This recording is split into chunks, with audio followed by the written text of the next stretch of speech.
The Mystery Thunderbird, Part 4. The voice still echoes in the protagonist's mind. You are not ready, but you must be. Those words refuse to fade, repeating like a drumbeat with every step they take, every breath they draw. What does it mean to be ready? Ready for what and why then? The fourth part of this story doesn't give us comfort. Instead, it drags us deeper into uncertainty.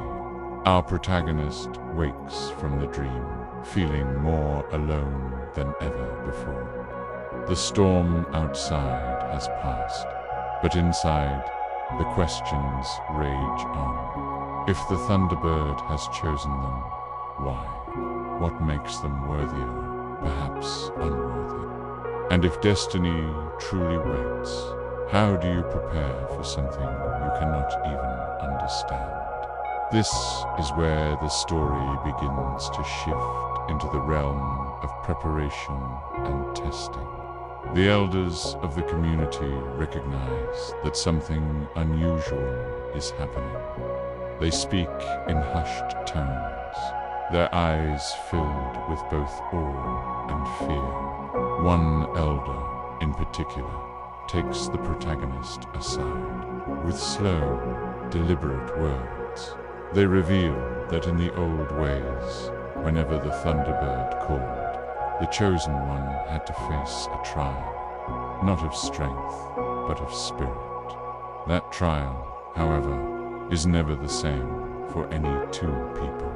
It manifests according to the fears and flaws of the one who is chosen. For some, it comes as fire. For others, it is loss. For still others, it is temptation. The protagonist listens, a chill running down their spines, because deep down, they already know what their trial will be. It has been haunting their dreams, whispered in the thunder, etched in lightning across the sky. They will be asked to face the storm within themselves, the part of them that doubts, that fears, that wants to run away. Strange occurrences mark the days that follow.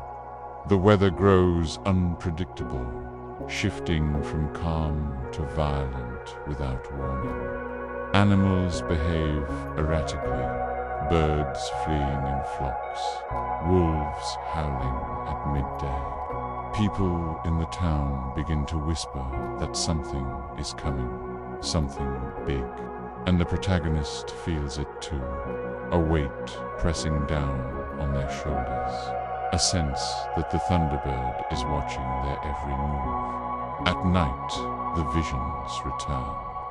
Sometimes the Thunderbird appears, its wings folding round them like a shield. Other times, the dreams are darker visions of destruction, of rivers flooding over homes, of lightning striking the earth until it burns. In one particularly haunting dream, the protagonist sees themselves standing at the center of a ruined village. Everyone they love staring at them with empty, accusing eyes. And above it all, the Thunderbird watches silently, as if waiting to see what choice they will make. The pressure mounts until the protagonist can no longer keep it to themselves. They confide in a close friend, someone who has always been there for them. But instead of comfort, they are met with disbelief. The friend laughs nervously, calling it just dreams, just stories. And in that moment, the protagonist feels a sharp pang of isolation. Destiny, it seems, is a lonely path. And then the trial begins. It starts not with thunder, but with silence. The world goes still, the air heavy. The protagonist feels pulled, drawn beyond the safety of the village and into the wilderness.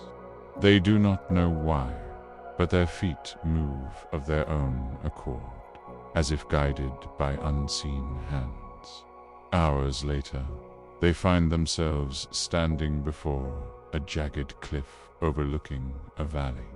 The sky darkens, clouds gather, bow, and there, in the distance, lightning flickers, not random, but deliberate, forming patterns like ancient symbols. The wind howls, the ground trembles, and from the storm, the Thunderbird descends once more. This time, however, it does not speak. Instead, it tests. The storm surges against the protagonist, rain lashing like knives, thunder exploding so loud it rattles their bones. Fear surges within them, the instinct to flee screaming louder than the storm itself. And here lies the trial. Will they stand, or will they run? The protagonist clenches their fists, fighting to remain upright against the gale. Their heart races, flashing memories of failure, of regret, of every time they believed they were not enough. The storm seems to feed on those doubts, growing stronger with every moment of weakness. But then something shifts. In the heart of the storm, the protagonist remembers the Thunderbird's eyes, not cruel, not mocking, but fierce, demanding, alive with purpose. And for the first time, they realize the storm is not their enemy. It is their mirror. It shows them the chaos within, the fear they must conquer. With a trembling breath, they stop, resisting not to give up, but to accept. They spread their arms wide, letting the rain soak them, letting the thunder roar through them. And in that surrender, they find strength.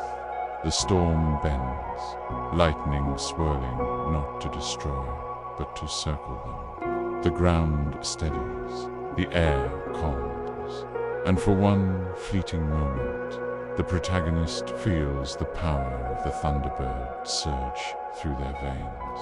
They have passed the first test, but trials are rarely so simple. As the storm clears, the Thunderbird lands before them, massive and unyielding. Its eyes burn like twin suns, and this time it does speak, but the words are heavier, sharper, impossible to ignore. Strength is not enough. You must choose. The meaning of those words lingers as the scene fades. The protagonist realizes that surviving the storm was only the beginning. Greater choices lie ahead, choices that will demand sacrifice. Choices that could alter the fate of not just themselves, but their entire people.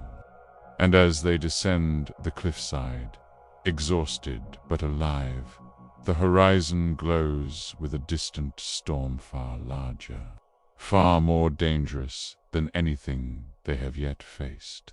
The trial is over, but the true journey has only just begun.